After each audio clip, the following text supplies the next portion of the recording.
Salve, ouvinte da T, tudo bem? Estamos chegando aí com mais um Pode T. As sextas-feiras são destinadas à política. E o nosso convidado de sexta-feira é sempre ele, Antônio Laroca Neto. Tudo bem, Laroca?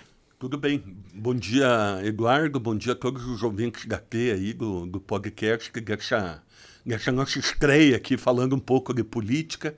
E hoje eu vou abordar geopolítica. Geopolítica, em que sentido, Geopolítica. Laroca?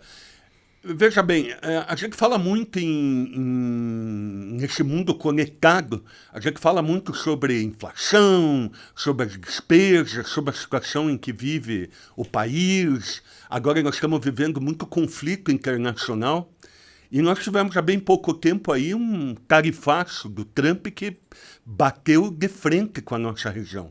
Principalmente quem trabalhava no setor madeireiro, mesmo nos frigoríficos aqui da região, aquilo afetou bastante. E ainda afeta, né? Até essa semana nós tivemos uma demissão de mais de 300 funcionários da Braspaine em Telêmaco Borba. Então, ainda continua causando efeitos. Sim, e quando a gente fala em conectado, eu não vou mais usar aquele termo antiquado de globalizado, mas nós estamos conectados. Conectados. Né? E essa conexão faz com que a gente dependa um do outro. E a geopolítica e a história, por incrível que pareça, fatos que aconteceram lá no passado, motivam certas situações que acontecem agora, no presente, e que provavelmente vão dar desdobramentos no futuro. Então, por exemplo, eu até leio vários autores, mas tem um que faz uma comparação bem interessante, que ele diz o seguinte, que geopolítica é a história traçada no mapa. O que acontece é o seguinte... Tem lógica. Tem bastante lógica. Muita lógica. Então, quando a gente vê a história e vê principalmente essas questões fronteiriças, a gente vê quem confia em quem. Né? Quem confia em quem? Se o Brasil confia na Argentina, se o Brasil confia na Bolívia, se o Brasil confia nos Estados Unidos... Dá quase para dizer que ninguém confia em ninguém, Laroca? Dá para dizer quase isso. Porque... Pelo menos você deve ter dúvida quanto a todo mundo. Isso. Até porque hoje a gente vive um novo momento. E é importante que se diga que rivalidades, né? Alianças, fronteiras, todas elas foram desenhadas no passado através da história. O Brasil, graças a Deus, não tem problema de fronteira, Eduardo. A gente, quando fala no Brasil, graças à diplomacia brasileira, e nós temos que levantar uma ode ao grande barão do Rio Branco, que foi um grande diplomata. Eu acho que a gente não enaltece tanto quanto deveria, porque as nossas construções de fronteira foram muito bem feitas. Chegamos até a comprar o Acre. Isso. E nunca deu rivalidade com a Bolívia, com os países que, digamos, faziam fronteira. E a gente conseguiu tocar aquilo, tocamos o Brasil sem problema nenhum de rivalidade. Tivemos um problema aqui no Paraná, se você não sabe, com a Argentina, na região de Palmas, que foi resolvido através da diplomacia. Então, a diplomacia brasileira foi muito bem na hora que traçou todo o nosso sistema fronteiriço, que é enorme, e nós nunca tivemos problemas aqui na América Latina, ao passo que em outros países, em outras regiões, a questão fronteiriça foi muito problemática. Hoje... E continua sendo, não é? Continua sendo. Até porque depende de quem está no poder. Se quem está no poder resolve que quer brigar... Sem vai ter briga. Sem dúvida. Então, a história traçou o mapa. O mapa definiu a economia. E a economia muda a nossa vida. É isso que acontece no dia a dia. Então, nós temos exemplos aí, eu não vou voltar muito tempo na história, mas se a gente vê alguns problemas geopolíticos que aconteceram através de acordo, hoje eles refletem no dia a dia da humanidade. Eu vou citar um exemplo de um acordo diplomático que é chamado de Sykes-Picot. Esse acordo diplomático foi feito em 1916 no Oriente Médio. Então, Sykes era o representante da Inglaterra e Picot era o representante da França.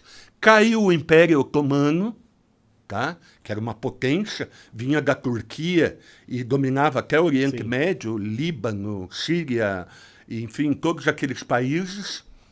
E quando está na iminência de cair em 1916, os colonialistas disseram assim, viu, vamos repartir esse negócio aí.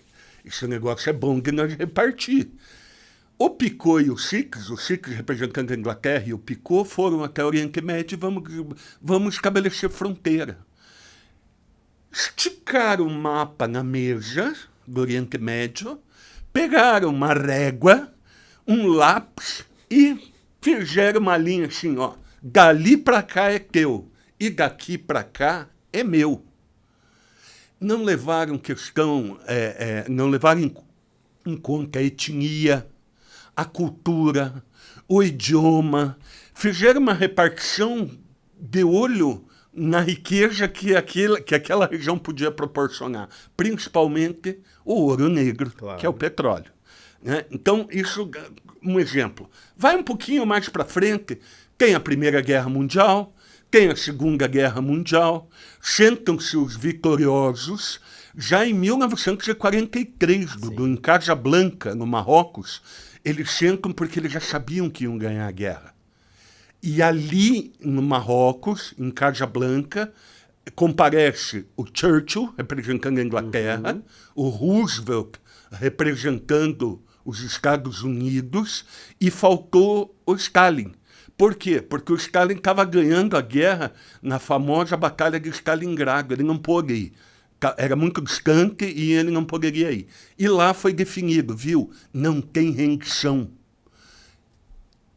A rendição não pode ser aceita, não pode se render. Tem que ser eliminação total.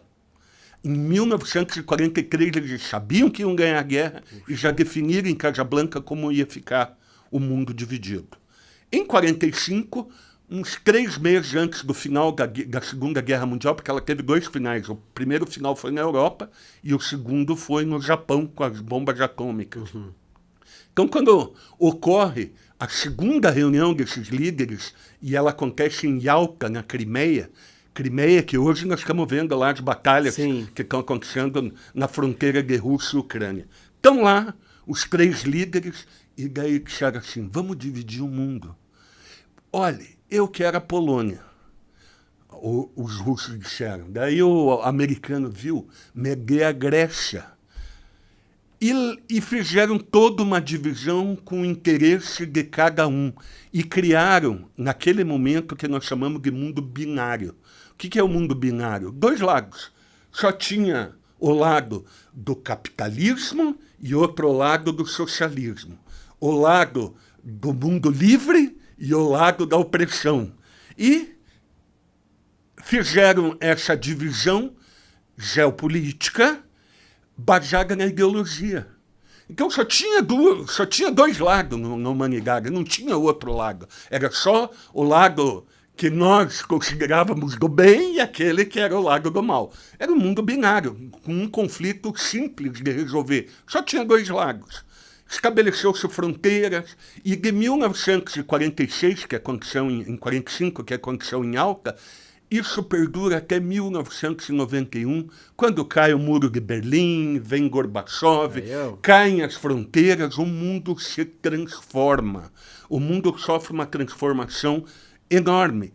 Tanto é que tinha um país, por exemplo, como a Iugoslávia, que virou 7 países. Virou Sérvia, Montenegro, Bósnia, Herzegovina, que eu não consigo nem falar o nome de tantos países que se formaram fruto daquela fragmentação que aconteceu ali na Iugoslávia. Pois bem, nós sabemos o que aconteceu. E nós digamos assim, o mundo pós-binário. Por que pós? Pós é aquela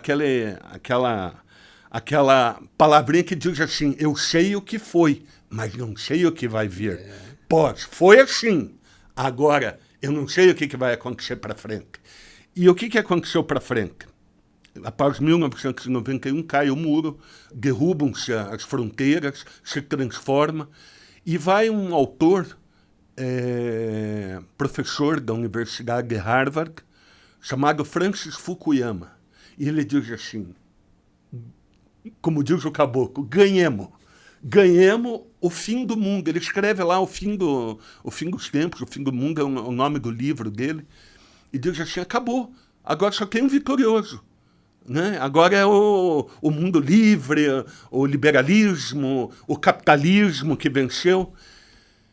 E vem o professor dele, chamado Samuel P. Huntington, disse assim, gafanhoto, não foi bem assim, não é bem assim. Os conflitos não terminaram e não vão terminar. Eles vão piorar. Os conflitos vão piorar e por uma questão muito simples. Vai se fragmentar. O mundo vai se fragmentar de tal forma e os grandes conflitos ocorrerão pelo quê? Pela cultura,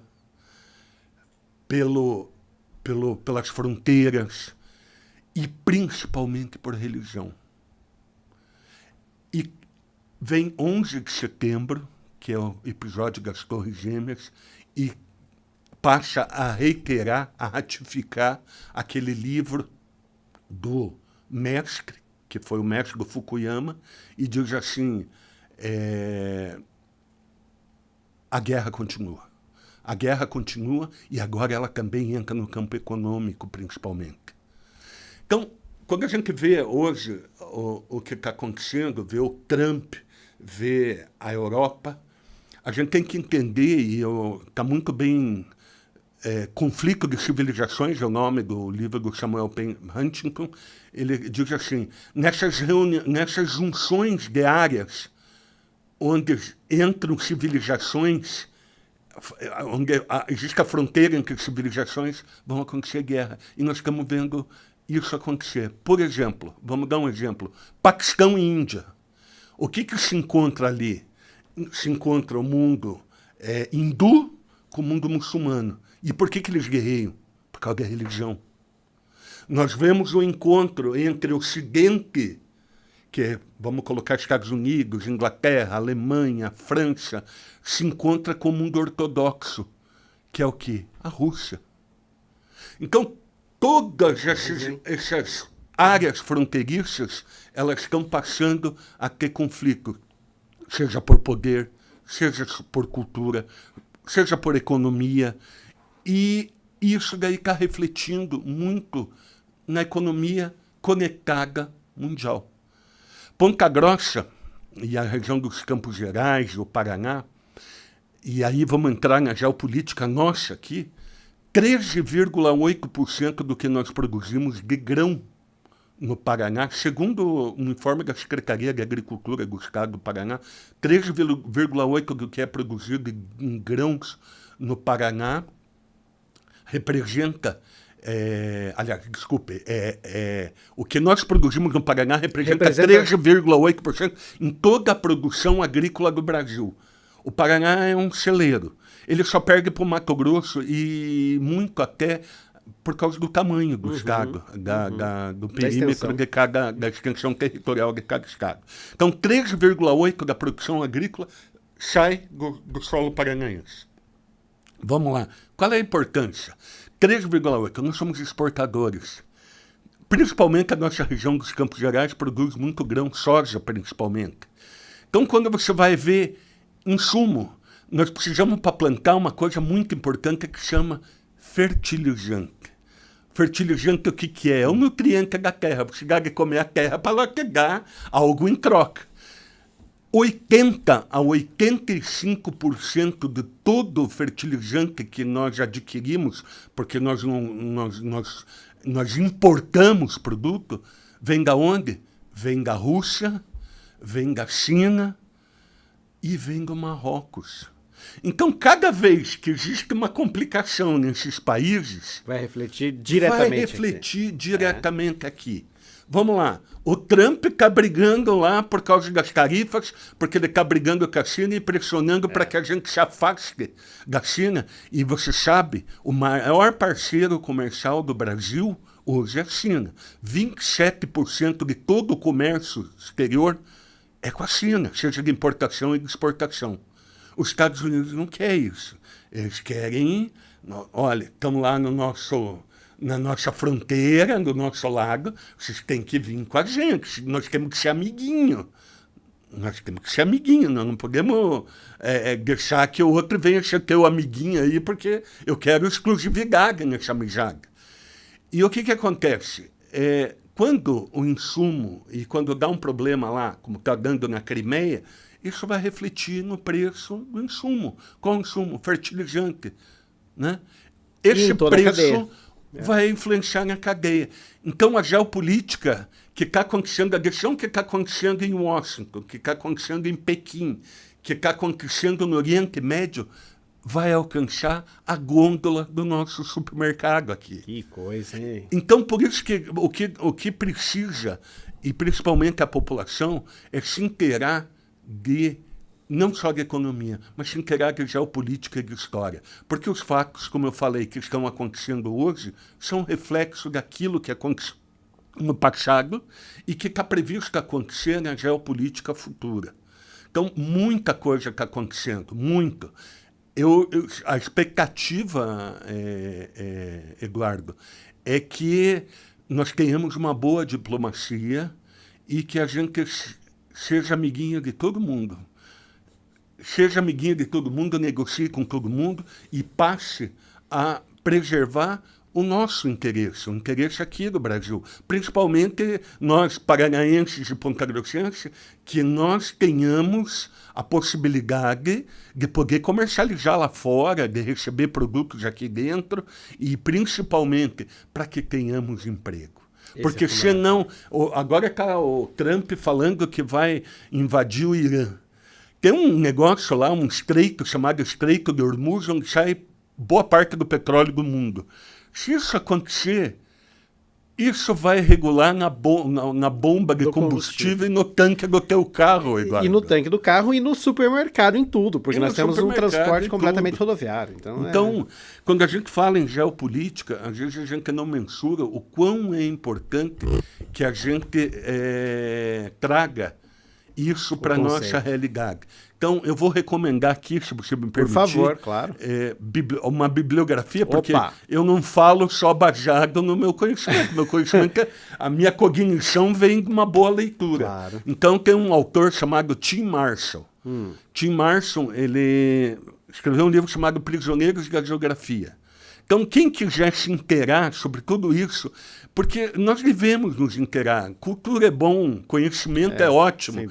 Então, vai no Tim Marshall e compra o livro Prisioneiros da Geografia, que você vai aprender bastante com uma linguagem simples. Ele é teu colega, jornalista e correspondente internacional, e ele escreve com muita clareza, com bastante simplicidade, trazendo de forma lúdica e agradável aquele conhecimento sobre geopolítica. E Samuel P. Huntington, que ele escreveu os conflitos, né? Cria 9 zonas de conflito lá, que isso vai ser importante você saber. Então, tudo que está acontecendo no mundo, ela vem, a geopolítica, no caminhão, através da BR-376, está na empresa exportadora, está na empresa importadora aqui na nossa cidade, e tudo isso vai ter reflexo futuro. E deixa eu te dar mais uma dica. Os pais e mães. Hoje tem um profissional que está sendo muito requisitado para grandes corporações. É o tal do RI. O que é o RI? O RI é o especialista em relação internacional. Ele está ali para aconselhar as empresas sobre geopolítica. As empresas estão contratando essas pessoas para poder definir qual é a estratégia futura, principalmente para aqueles que importam ou exportam. Muito bem. Toda sexta-feira, então, agora, Laroca Neto no nosso Pode Ter. Que aula, hein? Que aula. Obrigado, Laroca. Até sexta que vem. Ok. Bom final de semana a todos. A gente se encontra na segunda, que não Pode Ter. Valeu.